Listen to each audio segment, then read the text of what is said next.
Let me introduce myself. I am Andrea Cerato, administrator of Offsite, a consulting firm that is dealing with this issue and has organized this event. Lawyer Gianmarco Voccadelli, who is currently assisting over 200 former footballers from Serie A and Serie B who are involved in this matter. Lorenzo Maronaro, former player. Among others, he played for Lazio and Bologna. For 30 years, he has been on the field also as an agent and is now an intermediary. World Cup champion from Italia 1990, Thomas Pertl, who truly serves as a source of inspiration for us, because he is one of those people who did not look the other way. And last but not least, Emiliano Iliano, to whom I extend my heartfelt thanks, because Emiliano has fought alongside us from the very beginning, a battle that concerns so many athletes. What are we going to talk about today? About the end of career fund, the topic of severance pay, which, however, has some rather unique dynamics in the world of football. It is managed by this institution, let's call it that for now, which is called the End of Career Fund. The fund is an unrecognized association, non-profit. And as the fund clearly states, its goal is to guarantee sports workers a single severance payment, thus avoiding fragmentation into multiple separate treatments. This is the description of one of the most protective systems in Europe. These are the people who are appointed directly within the fund. 2 representatives are appointed by the ECI, 1 representative by the Coaches Association, 1 representative is appointed by the President of FITISI, and 1 representative is appointed by the Italian League, Professional Football, so Lega Pro, while the other is appointed by the National League. Professionisti, as the more attentive among you may have noticed, has not existed since 2010. It was split into Serie C and Serie D. We do not know the actual names of those who are inside the composition with the real names. How does it work? This fund, the footballer is automatically enrolled in the fund and pays 7.5% of his salary into it. The payment is actually mediated, a receipt. The footballer finds on his payslip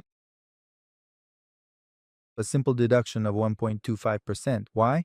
The remaining part instead is paid directly by the team, which does not pay directly into the fund. They pay into the FIGC, which then goes on to pay directly into the fund. There's a rather strange case here. If I pay automatically, why am I not automatically compensated in the end?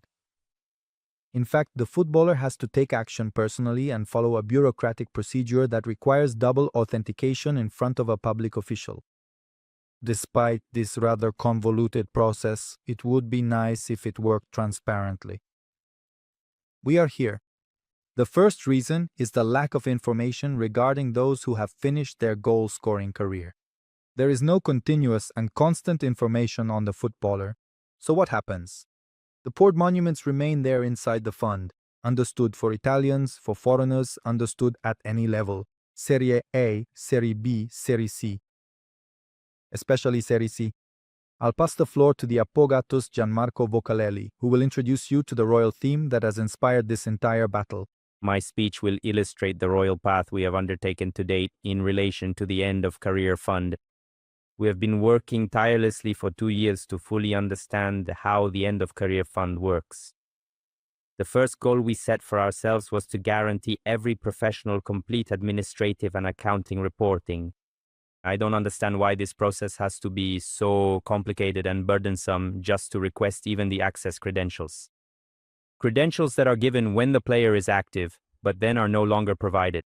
And if I ask the fund again, the fund tells me no. Go to a notary, go to a public official. To me, it's really incomprehensible, especially considering that we have speed, we have all these systems that could simplify things. We make a specific request to the End of Career Fund, and we ask for 3 things. The financial statements from the years of activity, the years they played, carried out their activity, obviously as players, trainers, everything we know, the account statement of the amounts to be paid out, and the historical statement of what has already been paid out.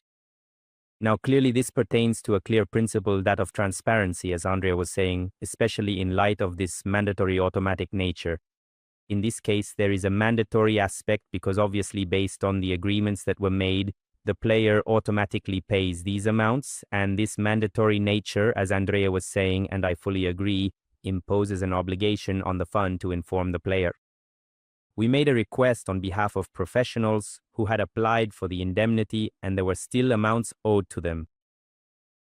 You can understand that this doesn't add up, in the sense that if I have an obligation to recognize a sum, on the other hand, I expect that someone is obliged to inform me.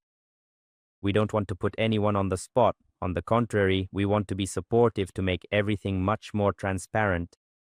We have explored every possible avenue, following a complex out-of-court process aimed at obtaining not necessarily just the financial statements, but even just a dialogue with the fund. This was not granted to us, and this is the key point.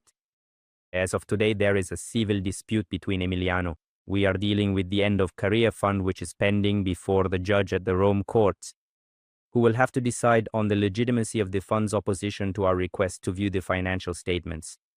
This was issued by a judge in December with the issuance of an injunction. So this is the decision that the judge will have to make at the first hearing. It will take place in July 2026. And you can well understand that. Thank you.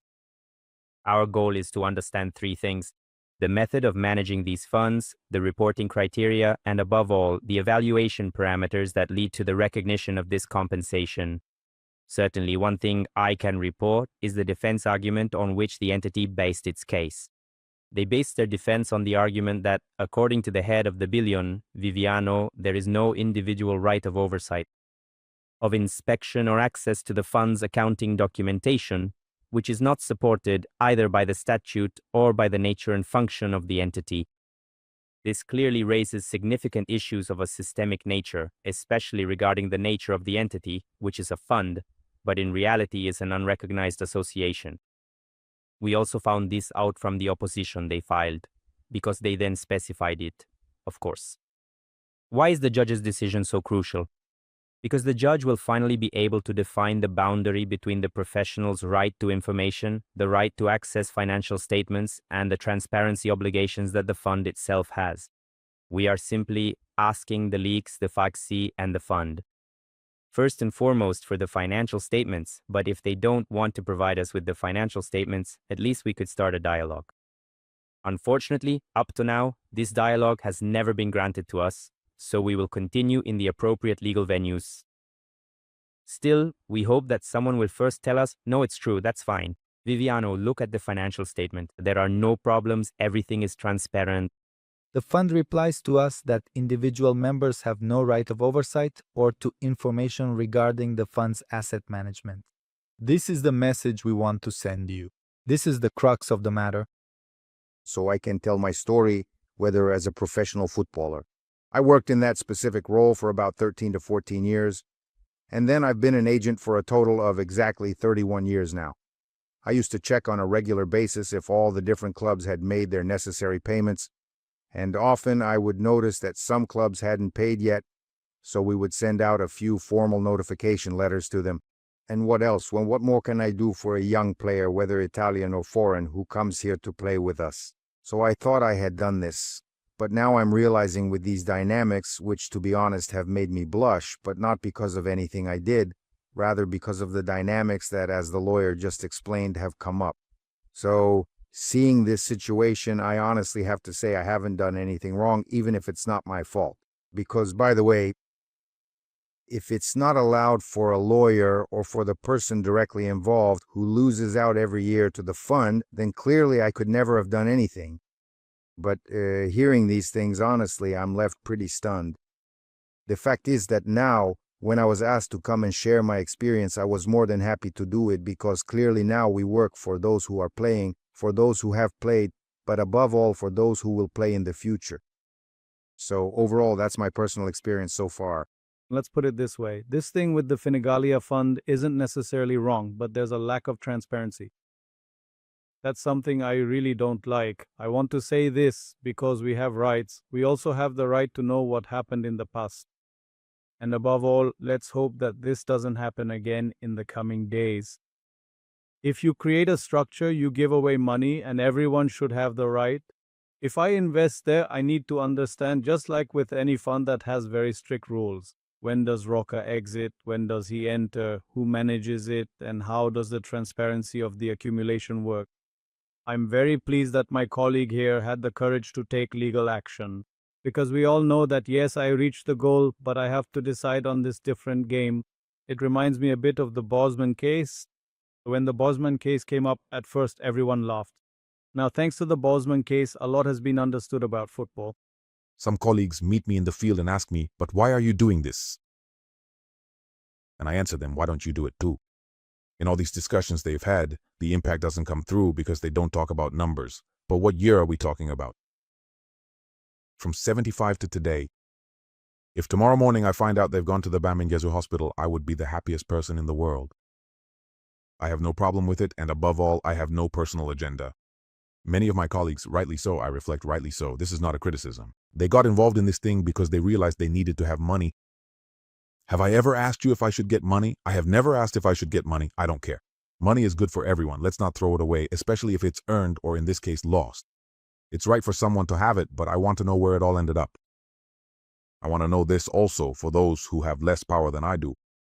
For those who played in Serie C, for those who played in leagues where such an amount is very important, some people think I want to start a war. I'm not interested in starting any kind of war. I have no intention of waging war against anyone. I would just like to know where this money ended up, what was done with it, whether investments were made, if something was purchased, who decided on the company that manages it, who chose the people within the company that manages it. Because theoretically, this association, which is an unrecognized nonprofit, was created to provide assistance to footballers, right?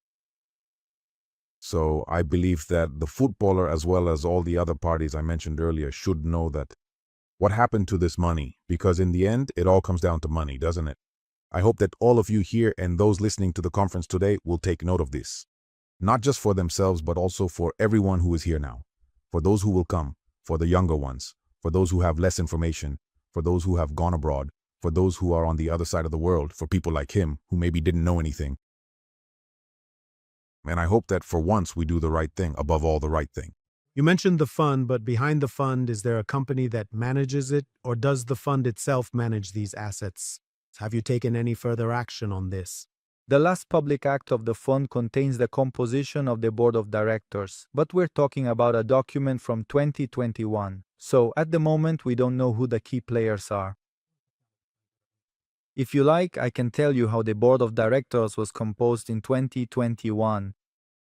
At that time, on June 24, 2021, the board of directors was made up of the president and board members, Umberto Calcagno, Carlo Sicca, Giancarlo Camorese, Francesco Videlli, and Fusergio Campana. That was the composition of the fund. Another interesting topic is how they invested. And we don't know. Let's be honest, we don't know because yes, the fund doesn't present financial statements, but the fund does have holdings. Holdings specifically within a company called Sport Invest 2000, which manages real estate properties. These are public data. The joint stock company has a subscribed share capital of 31 million euros. A joint stock company that currently has 3 employees. A joint stock company that has 6 board members. A joint stock company that currently has about 6 properties anyway. These are public data that you can easily find. This is the only information we have available regarding the investments. I wanted to know what happens to the money that nobody claims, that is the money in the fund. Do you want to know? I would like to know. It's not that we don't know, it's that we don't really have the right to know. Besides not knowing, they're telling us that we don't have the right to know. There are also those of, They're yours, but it's our business. Given that there's a cap of 8,000 euros per month in Serie B, many even reach 8,000 euros per month. So let's imagine that many professionals in Serie B have paid the same contributions as a Cristiano Ronaldo. At the moment when there isn't a lot of information might reach those who play and are assisted by 1,000 people, but the Lega Pro player, yesterday I met a group of guys who had played in Lega Pro with a team from the south. Since then, they knew nothing, absolutely nothing, not even about their rights. And it will be the same step, and we are waiting to see what the judge will decide. And from there, we will understand how to protect them, not just him, but everyone. Right now, with the account statements, we know exactly how to do it. How much have they paid in? And we know exactly how much the management surpluses are, especially after going to court, where they changed the wording. We know exactly how much of the management surplus is owed to each individual professional. We don't know the calculation methods, but we do know that compared to the standard FR, it's 4 or 5 times lower. Thomas, in 92, filed the application. The application to request the end of career fund, but all the documentation arrives. Thomas, with obsessive precision. Evidently, here he is, even more so. With An obsessive precision. He sends me everything, even the letters received and sent in 92, where the calculations were in lira.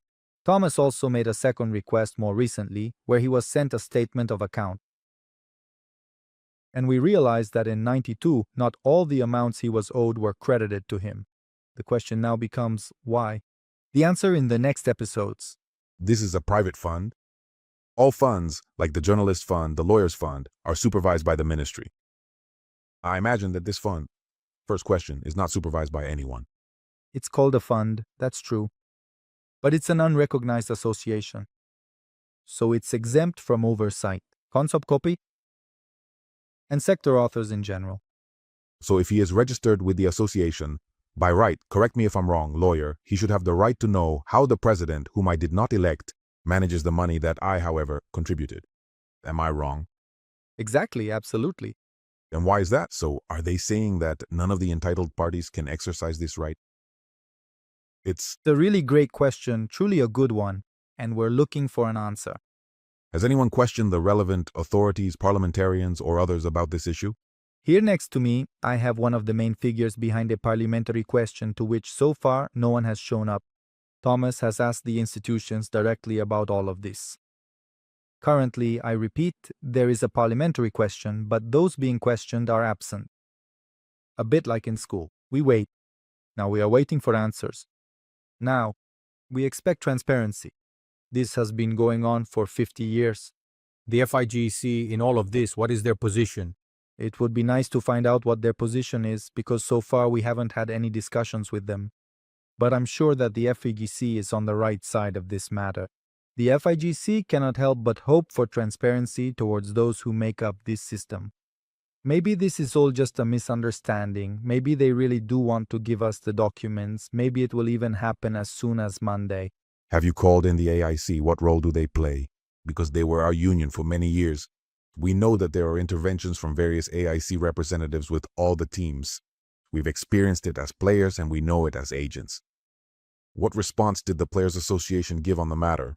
In my opinion, it's summed up here. The AIC appoints 2 representatives within the fund. So I have a question for myself. But I need to go and question the AIC directly, because then it's 2 from the AIC, 1 appointed by the IAC, so that's 3. So I really have to go to them and ask what their position is. The AIC is an integral part of all this. So actually today, before even going to the fund, as a former player, the answers, I would expect them from the AIC. I hope that all of you here and those listening, you give us a hand, because this is something big, not just big. In short, I hope everything is wonderful. I mean, we discover that there's an amazing world behind all this that we haven't been a part of, but that was done in our name. If tomorrow morning I find out there are 550 wells in Africa that we helped build, I'd be the happiest person in the world, really. I wish it were so, but I definitely don't think that's the case. But I wanted to understand if you had any way, any opportunity to involve the companies as well. It's true that the companies aren't the recipients of that money, but they're the ones who paid it. So maybe they too could have the right or should have the right to know where their money ended up. We haven't had any discussions with the companies, but something did come up from the bank statements. There are some entries where salaries have been reversed, which honestly doesn't add up. We believe that all the companies have paid in, but to be honest, we don't have mathematical certainty at this moment. We're not sure that everyone has paid what they were supposed to pay. On the other hand, we are trying to broaden the scope of collaboration with everyone. There are also, in fact, agents, all people who live and work in the world of football, so that together we can clarify this matter. And today's meeting with journalists is exactly about this. That's the goal. The goal is to help us together to understand for a moment how things work. Obviously, I'm speaking from a legal perspective, but in general, the more of us there are, the better. And if even members of the institutions decide to contact me to collaborate in clarifying this matter, we are absolutely very available. And today, there are many representatives from some sports clubs, people who still hold roles within these sports clubs, including coaches, technical staff, and so on. So our goal is precisely to collaborate with them. Who are your contacts for this fund? The lawyers? Through the lawyers, is there no way to obtain the fund statute? The lawyers involved are my colleague Alessandra Marangeli and my colleague Fabrizio Fico, who are affiliated with the Romei law firm.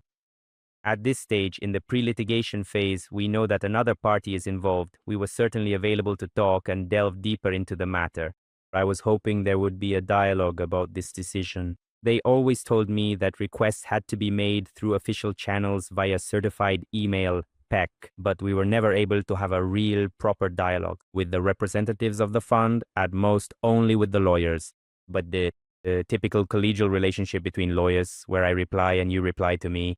Perfect. If there are no further questions, I would close here, thanking you once again for your attention to this topic, which has truly been very important for us and will continue to be very important. Thank you all.